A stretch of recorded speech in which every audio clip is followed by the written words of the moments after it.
Alright, korang baca ni. Ada savings sejak baby oleh family. Umur 22 already have 800k savings. 21 masuk kerja. 22 buy one house already. Use saving as supporting to bank. Now umur 26 she already have 3 house. All is renting out now. This is what my friend says she have. Can you believe this story? Okay, saving sejak baby umur 22 dah ada simpanan RM800,000. Bunyi macam impossible kan? Macam tipu je.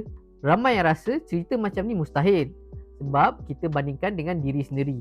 Realitinya di luar sana kita lupa bukan semua orang mula dari titik yang sama. Ada yang lahir dalam keluarga kaya dan mampu buat simpanan sejak kecil. Tapi bagi kita yang baru mampu sekarang, kita boleh mulakan hari ini. Kalau simpan dalam ASB dengan anggaran pulangan 5% selama 22 tahun, jika simpan RM50 sebulan akan menjadi RM23,724. Jika simpan RM100 sebulan akan menjadi RM47,448. Dan jika kita mampu menyimpan RM300 sebulan akan menjadi RM142,345. Nampak tak simpanan tadi membesar selama 22 tahun?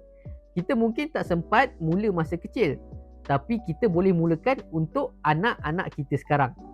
Yang penting bukan siapa mula dulu, tapi yang paling penting adalah siapa yang mula hari ini.